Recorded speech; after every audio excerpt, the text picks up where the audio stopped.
Story की शुरुआत होती है एक लड़की से जिसका नाम यूरी है, जो अपनी छोटी बहन डैनी के साथ अकेली रहती है। वह उसकी जिम्मेदार है और उसे बचपन से ही पाल रही है, जब से उनके फादर 7 साल पहले गुजर गए थे। तब से हमारी हीरोइन ने बहुत सी जॉब्स की हैं, लेकिन क्योंकि वह अकेली और कमजोर है, न कोई लवर है, न रिश्तेदार और न ही कोई सहारा, इसीलिए जो भी उसकी जिंदगी में आता है उसे धोखा देता है, उसका फायदा उठाता है और उसके हक खा जाता है। कोई उसे पैसे नहीं देता और न ही उस पर रहम करता है। एक दिन जब वह उदास, परेशान और मायूस बैठी होती है, अचानक बेल होती है। वह दरवाजा खोलती है और सामने लैंडलेडी खड़ी होती है। वह कहती है, ओए मिस, किराया देना है या नहीं? तुम 3 महीने से लेट हो। सच कहूँ तो अगर तुम्हारी हालत का ख्याल न होता तो अब तक तुम्हें निकाल चुकी होती। आज तुम्हारा आखिरी मौका है। अगर पैसे नहीं दिए तो मैं तुम्हें बाहर फेंक दूंगी और तुम्हारा सामान सड़क पर रख दूंगी। हमारी हीरोइन नरमी से कहती है, कसम से मेरे पास अभी पैसे नहीं है। मुझे जॉब ढूंढनी होगी ताकि मैं आपको पैसे दे सकूं। प्लीज मुझे 2 या 3 दिन दे दें। औरत जवाब देती है, मुझे कोई फर्क नहीं पड़ता। अपने मसले मुझसे दूर हल करो। वह कहती है, तुम्हारे पास 24 घंटे हैं। या किराया लाओ या सामान पैक करो और निकल जाओ। हीरोइन दोबारा कोशिश करती है, मुझे सिर्फ 1 महीना दे दें। मैं आपका सारा कर्ज और 1 साल का एडवांस भी दे दूंगी। औरत थोड़ी सी नरम पड़ती है और कहती है कि वह उसे हफ्ते के एंड तक रहने देगी, वरना वह पुलिस को बुला लेगी जो उसे खुद बाहर निकाल देंगे। और सिर्फ इतना ही नहीं, वह उसे गली में बदनाम भी करेगी ताकि कोई उसे दोबारा घर न दे। हीरोइन सोचने लगती है कि क्या करे, क्योंकि वह जानती है कि ये औरत बहुत जालिम है और अपनी धमकियां सच कर सकती है, क्योंकि उसे सिर्फ पैसे से मतलब है। इसलिए वह डिसाइड करती है कि हफ्ते के एंड तक अपनी बहन के साथ रहने के लिए नया घर ढूंढेगी। लेकिन घर देखने से पहले वह डैनी को स्कूल से लेने जाती है। वहाँ वह देखती है कि डैनी अपने क्लासमेट से लड़ रही है। उसे पता चलता है कि बच्चे उसे तंग करते हैं क्योंकि वह यतीम है और उसका कोई बाप नहीं है। वह उसे कैंपिंग ट्रिप में भी शामिल नहीं होने देते। हीरोइन गुस्से में आती है और डैनी से कहती है, ये बेवकूफ बच्चे कौन है जो तुम्हें परेशान कर रहे हैं? वह बच्चों से कहती है कि डैनी कैंपिंग ट्रिप में जरूर जाएगी, चाहे उन्हें पसंद हो या नहीं, और वह उसके लिए सबसे अच्छा टेंट भी खरीदेगी। डैनी खुश हो जाती है कि उसकी बहन उसका साथ दे रही है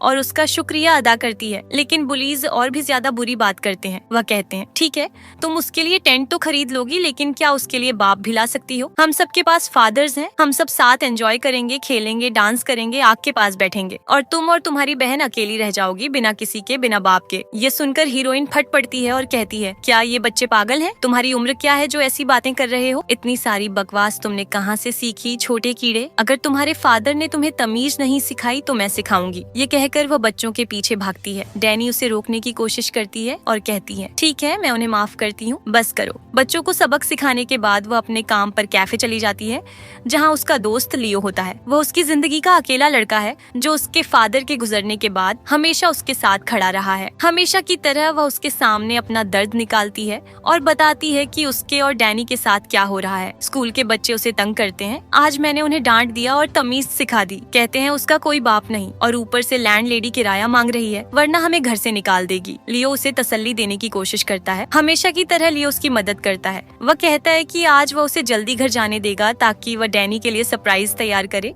और उसकी शिफ्ट खुद संभाल लेगा। सिर्फ इतना ही नहीं, वह अपने पैसे भी देता है ताकि वह डैनी के लिए उसका पसंदीदा खाना, गिफ्ट्स और टॉयज खरीद सके, उसे मना सके। इसी वक्त डैनी सड़क पर अकेली घूम रही होती है, न कोई दोस्त न कोई अपना। अचानक उसकी नजर एक पिज्जा शॉप पर पड़ती है जहाँ एक बाप और बेटी अंदर बैठकर खाना खा रहे होते हैं। वह रुककर उन्हें देखने लगती है। अंदर बैठा आदमी परेशान हो जाता है और शॉप ओनर से कहता है, बाहर खड़ी उस लड़की को हटाओ, आराम से खाना भी नहीं खा सकते। शॉप ओनर गुस्से में बाहर आता है और मासूम डैनी पर चिल्लाता है, चली जा यहाँ से। कहाँ से आ गई? तेरे पेरेंट्स कहाँ हैं? डैनी कहती है, मेरे पेरेंट्स नहीं है अंकल, मैं अकेली हूँ, सब मर गए। लेकिन उसे कोई रहम नहीं आता। वह कहता है, हाँ, शक्ल से ही लगता है, अब निकल यहाँ से। डैनी उदास हो जाती है और चुप होकर खड़ी रहती है। तभी वहाँ से हमारा हीरो जॉन गुजरता है। वह ये सब देख लेता है और उसका खून खौल उठता है। वह आगे बढ़कर कहता है, तुम्हारी हिम्मत कैसे हुई इससे ऐसे बात करने की? जानवर भी ऐसा बर्ताव नहीं करते। आदमी कहता है, तू कौन है? जॉन जवाब देता है, मैं इसका बाप हूँ। कोई प्रॉब्लम है? मेरे सामने वैसे ही बात करके दिखा जैसे अभी इससे की है,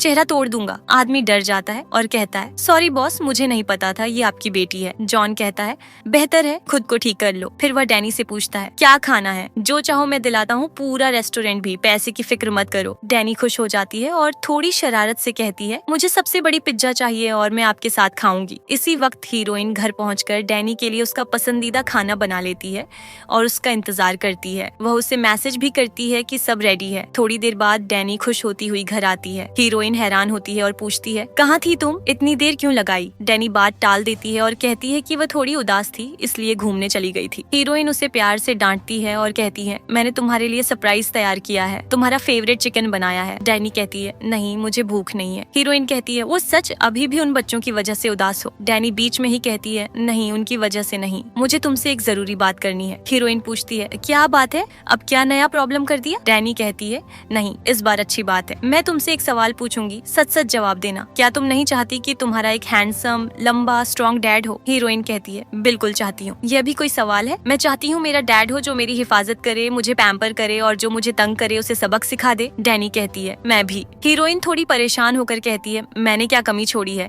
मैं तुम्हें खाना देती हूँ, पैसे देती हूँ, कपड़े दिलाती हूँ, और क्या चाहिए? डैनी कहती है, मुझे पता है तुमने कभी कमी नहीं छोड़ी, लेकिन फिर भी मुझे एक डैड चाहिए, और तुम्हें भी। हीरोइन कहती है, ठीक है, लेकिन हम डैड लाएंगे कहाँ से? डैनी एक्साइटेड होकर कहती है, मैं खुद ले आऊंगी। हीरोइन हैरान हो जाती है और सोचती है कि वह मजाक कर रही है, इसीलिए बस रात निकालने के लिए कहती है, ठीक है जान, ले आना, एक नहीं 5 डैड्स ले आना, हमें कोई प्रॉब्लम नहीं। लेकिन डैनी जिद करती है और कहती है, नहीं मैं सिर्फ एक ही लाऊंगी, 5 नहीं, तुम बस मेरा वेट करना। हीरोइन हंसकर कहती है, ठीक है, और जब तुम्हें भूख नहीं है तो मैं ही खा लेती हूँ। अगले दिन हीरोइन कैफे चली जाती है। अचानक उसके सामने एक अजीब सा आदमी आता है जो चश्मा पहना होता है। वह कहता है, एक्सक्यूज मी, क्या आप मिस यूरी हैं? वह घबरा कर कहती है, हाँ, लेकिन कसम से मैंने कुछ नहीं किया, मैं बेगुनाह हूँ, बस जिंदा रहने की कोशिश कर रही हूँ। वह आदमी कहता है, नहीं आप समझ नहीं रही, इस बार सब ठीक है, मैं अच्छी नीयत से आया हूँ। वह कहती है, फिर इस छोटी मुसीबत डैनी ने अब क्या कर दिया? वह कहता है, प्लीज मुझे बात करने का मौका दें, मैं सब बताऊंगा, और जब मैं कहता हूँ सब ठीक है तो वाकई ठीक है।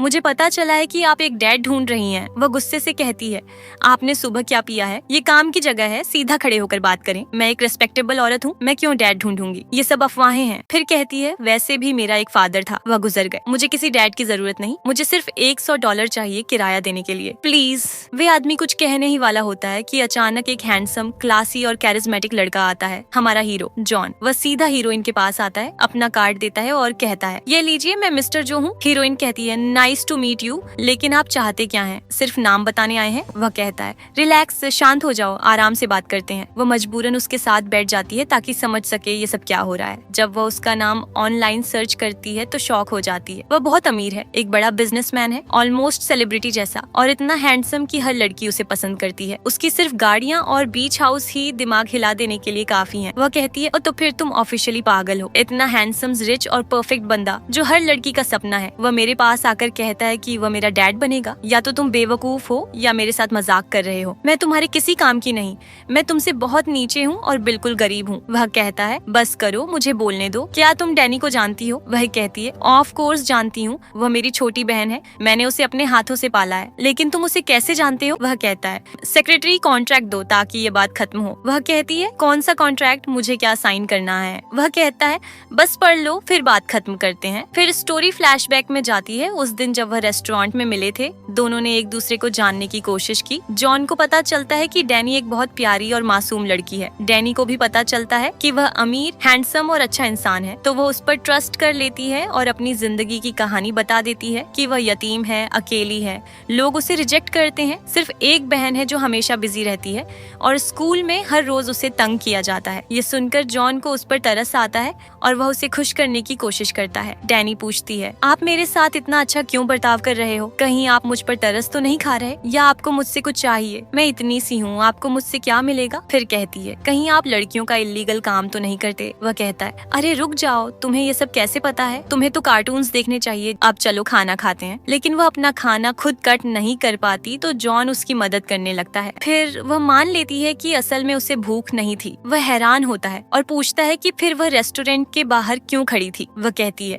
मैं खाने को नहीं देख रही थी, मैं उस बाप और बेटी को देख रही थी। मुझे उनसे जलन हो रही थी क्योंकि मेरे पास कभी डैड या फैमिली नहीं थी सिवाय मेरी बहन के, जो हमेशा बिजी रहती है हमें सपोर्ट करने में। ये सुनकर हमारा हीरो उदास हो जाता है, उसे उस पर तरस आता है। फिर उसके दिमाग में एक आइडिया आता है और वह कहता है कि वह उसका डैड बन सकता है। वह समझती है कि वह मजाक कर रहा है और पूछती है, कैसे और क्यों? वह कहता है, इसलिए क्योंकि मुझे एक बेटी चाहिए और तुम्हें एक डैड। हम दोनों एक दूसरे को कंप्लीट कर सकते हैं। हैं। वह खुश हो जाती है, उसे यकीन ही नहीं होता। आखिर उसके पास भी अब एक डैड होगा जैसे सबके होते हैं। वह कहती है डील, और जो अपनी बात से मुकर गया वह अंधा। फिर वापस प्रेजेंट में आते हैं। हीरोइन यह सब स्टोरी सुनकर कॉन्ट्रैक्ट पढ़ती है और कहती है कोई भी नॉर्मल इंसान ये नहीं करेगा। शर्म करो, एक 7 साल की बच्ची की बात मान ली और उससे वादा कर लिया कि तुम उसके डैड बनोगे। अगर तुम्हें इतना तरस आया था तो कम से कम उसे झूठी उम्मीद तो मत देते। वह कहता है सच कहूँ तो मैं मजाक नहीं कर रहा, मैं वाकई उनका डैड बनना चाहता हूँ। लेकिन हीरोइन गुस्से में कहती है कि उसे कोई इंटरेस्ट नहीं है। वह घर जाकर अपनी बहन से बात करेगी और ये सब बकवास बंद करवाएगी और उसे वार्न करती है कि दोबारा उनके पास ना आए। वह आराम से कहता है फर्क नहीं पड़ता, डैनी पहले ही कॉन्ट्रैक्ट साइन कर चुकी है अपनी हैंडराइटिंग में। वह कहता है बात को इतना मत बढ़ाओ, तुम्हारी बहन को वाकई एक डैड की जरूरत है। तुमने देखा नहीं वह कैसे उस बाप बेटी को देख रही थी। हीरोइन गुस्से में कहती है अगर तुम अभी नहीं गए तो मैं तुम्हारा सर तोड़ दूंगी। तुम्हारा दिमाग ठीक है, तुम और मेरी एज में 4 साल का भी फर्क नहीं, और तुम चाहते हो मैं तुम्हें डैड बुलाऊं। वह कहता है मुझे लोगों की परवाह नहीं, दोनों का फायदा है। तुम्हारी बहन को डैड मिलेगा और मुझे बेटी, कोई नुकसान नहीं, बस ट्राई करो। तब वह सच बताता है, कहता है कि उसकी दादी ने एक बहुत बड़ी कंपनी छोड़ी है और अपनी विल में लिखा कि वही उसका वारिस होगा। लेकिन उसके चाचा ने शर्त रखी कि जब तक वह शादी करके बच्चा नहीं करेगा उसे कुछ नहीं मिलेगा। लॉयर ने मशवरा दिया कि एक प्लान बनाया जाए, ये दिखाया जाए कि वह पहले शादी कर चुका है और उसकी एक बेटी है जिसे वह छुपा रहा था। फिर नेक्स्ट मीटिंग में उसे इंट्रोड्यूस किया जाए ताकि वह कंपनी हासिल कर सके। हीरोइन ये सब सुनकर कहती है क्या इमोशनल स्टोरी है, लेकिन मेरी बहन का इससे क्या लेना देना, अपने मसले खुद सॉल्व करो, हमारे पास पहले ही बहुत प्रॉब्लम्स हैं। वह फिर उसे मनाने की कोशिश करता है, कहता है कि उसकी दादी कंपनी से बहुत प्यार करती थी और उसका चाचा लालची है और उसे बर्बाद कर देगा। ये बात हीरोइन के दिल को थोड़ी सी छू जाती है। वह कहती है ठीक है, मैं सोच कर कल जवाब दूंगी। वह कहता है जैसा तुम चाहो, वैसे मैंने तुम्हारे लिए एक सरप्राइज भी तैयार किया है। मैंने तुम्हारे रहने के लिए एक घर अरेंज किया है। मुझे पता है कि तुम्हें इस हफ्ते के एंड तक निकाल दिया जाएगा। वह कहता है कि ये सब सिर्फ 1 महीने के लिए होगा, फिर सब अपनी अपनी जिंदगी में चले जाएंगे। हीरोइन सोचती है और उसे लगता है कि ये एक बहुत अच्छा मौका है जो शायद दोबारा न मिले। लेकिन फिर भी वह अपने दोस्त लियो से मशवरा करती है। वह लियो से पूछती है कि क्या करे, क्या वह 1 महीने के लिए इस आदमी को डैड बनने दे, बदले में सेफ घर मिल जाए। लियो कहता है मेरी सलाह है उससे दूर रहो, ये सब ठीक नहीं लगता। कैसे कोई अचानक आता है और कहता है कि मैं तुम्हारा डैड हूँ। मुझे वह शुरू से ही ठीक नहीं लगा, लेकिन जब वह डैनी की खुशी देखती है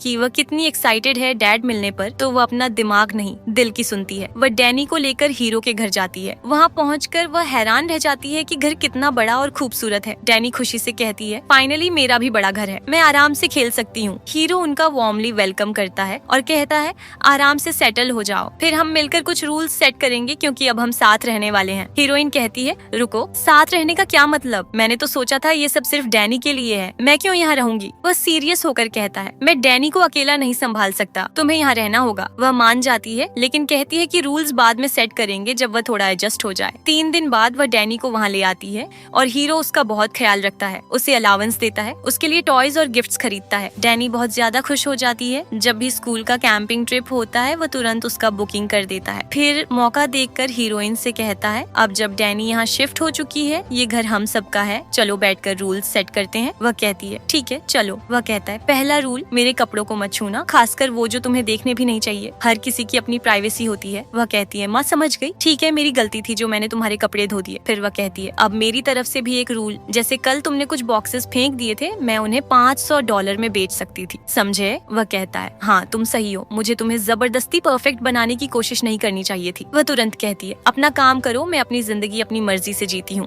वह कहता है ठीक है आगे बढ़ते हैं। अचानक एक कीड़ा बग आ जाता है और वह डर कर कांपने लगती है। हीरो कहता है फिक्र मत करो मैं देख लेता हूँ। वह कहती है कि उसे डर लग रहा है, लेकिन वह कहता है मजाक मत करो, उसे खुद भी बग से डर लगता है। फिर भी वह आगे बढ़कर उसे मार देता है। वह इम्प्रेस हो जाती है। फिर वह उसे बाहर ले जाता है और एक स्टोर रूम दिखाता है जहाँ उसने कैंपिंग ट्रिप के लिए सब कुछ रेडी कर रखा होता है। वह हमेशा डैनी के बारे में सोचता रहता है, उसे खुश करता है, बिल्कुल एक असली बाप से भी ज्यादा। वह कहता है कि डैनी अब उसकी अपनी बेटी जैसी है और वह उसके लिए यह सब कुछ कर सकता है। वह सीधे पूछ लेती है कि क्या उसे लोगों के देखने से प्रॉब्लम है कि वे दोनों साथ हैं। वह कहता है कि उसे कोई फर्क नहीं पड़ता, बल्कि वह चाहता है कि सबको पता हो कि वे एक फैमिली की तरह साथ रहते हैं। वह कहता है कि वह कोई नौकरानी नहीं है, बल्कि उसकी जिंदगी का एक इम्पोर्टेंट हिस्सा है। हीरोइन खुश हो जाती है और उसे और जानना चाहती है। वह पूछती है उसका फेवरेट कलर क्या है। वह कहता है पिंक और उसका पूछता है। वह कहती है ब्लू। दोनों और ज्यादा क्लोज हो जाते हैं। वह कहती है कि वह डैनी से बहुत प्यार करती है और उसकी खुशी के लिए कुछ भी कर सकती है। थोड़ी नर्वस होकर हीरो फाइनली कह देता है कि वह उसे पसंद करता है। वह थोड़ा मजाक में कहती है, मतलब तुम मुझे पसंद करते हो जैसे मेरी बहन को? वह कहता है, नहीं, मुझे तुम्हारी पर्सनालिटी पसंद है। तुमने अपनी बहन को अकेली इतनी अच्छी तरह पाला, उससे अच्छी जिंदगी दी। मैं तुम्हारी हिम्मत और स्ट्रेंथ की तारीफ करता हूँ। मैं भी यतीम हूँ, मेरी माँ जल्दी गुजर गई थी और मेरी दादी ने मुझे पाला। मैं कंपनी को बचाना चाहता हूँ क्योंकि वह उनकी आखिरी निशानी है। ये सुनकर हीरोइन इमोशनल हो जाती है और उसे महसूस होता है कि वह सच बोल रहा है। वह भी उसे पसंद करने लगती है। दोनों हंसते बोलते मजाक करते काफी देर तक बात करते रहते हैं। अचानक एक अजीब आदमी आता है और चुपके से उनकी फोटोज लेने लगता है। अगले दिन डैनी ट्रिप से वापस आती है। हीरोइन दौड़कर उसे मिलती है। डैनी बहुत खुश होती है और बताती है कि हीरो उसे स्कूल से लेने गया, उसके लिए गिफ्ट्स लाया और अब उसके सारे फ्रेंड्स भी खुश हैं। फिर वही आदमी दोबारा आता है और तीनों की फोटोज लेने लगता है। डैनी हीरो को डैड बुलाती है। वह तुरंत कांग को कॉल करता है और पूरी सिचुएशन बताता है। पता चलता है कि जो फोटोग्राफर था वह कांग का सेक्रेटरी है। उसी वक्त हमारा हीरो आराम से कॉफी पी रहा होता है जब वह देखता है कि हीरोइन सीढ़ियों से नीचे आ रही है, पिंक ड्रेस में, बिल्कुल एक प्रिंसेस की तरह। वह दिल में सोचता है, ये क्या है? क्या ये मुझे टेम्प्ट कर रही है? ये तो मेरा फेवरेट कलर पहनी हुई है, कल ही तो मैंने बताया था। वह अपनी डे ड्रीम से बाहर आता है जब हीरोइन कहती है कि वह अपनी फ्रेंड की शादी में जा रही है और उसे कहती है कि वह वापस आकर उसके लिए सरप्राइज तैयार करेगी। उसके बाद वह अपनी असिस्टेंट किम से मिलता है और पूछता है कि नेक्स्ट मीटिंग में क्या प्लान है और क्या वह यह ड्रामा कंटिन्यू करेगा। हीरो थोड़ा कंफ्यूज होता है क्योंकि वह डैनी और उसकी बहन से सच में प्यार करने लगा है और उन्हें डेंजर में नहीं डालना चाहता। वह कहता है कि अब उसे समझ नहीं आ रहा क्या करे क्योंकि वह उन दोनों से इमोशनली अटैच हो चुका है। किम कहता है कि उन दोनों लड़कियों ने उसकी जिंदगी बदल दी है। वह पहले सख्त था लेकिन अब केयरिंग हो गया है। उसकी जिंदगी ब्लैक एंड व्हाइट से पिंक हो गई है। अब वह ज्यादा हंसता है और उन्हें खोना नहीं चाहता। ये सुनकर हीरो इमोशनल हो जाता है क्योंकि ये सब सच है। हीरोइन और डैनी ने वाकई उसकी जिंदगी बदल दी है। उस दिन वह डिसाइड करता है कि वह अपने प्यार का इजहार करेगा और सबके सामने उसे अपना बनाने की बात करेगा। अब उसे किसी का डर नहीं, न कंपनी का न कांग का। शादी खत्म होने के बाद लियो ऑफर करता है कि वह उसे घर छोड़ दे। रास्ते में हीरोइन कहती है कि उसे भूख लगी है तो लियो इंसिस्ट करता है कि वह उसे डिनर करवा देगा। अचानक उसका फोन बजता है और वह देखती है कि उसकी और हीरो की फोटो ऑनलाइन लीक हो गई है। लोग अफवाहें फैला रहे हैं कि उसने हीरो को फंसाया है। हर तरफ हंगामा मच जाता है। कंपनी में भी क्योस हो जाता है। लियो तुरंत उसे तसल्ली देता है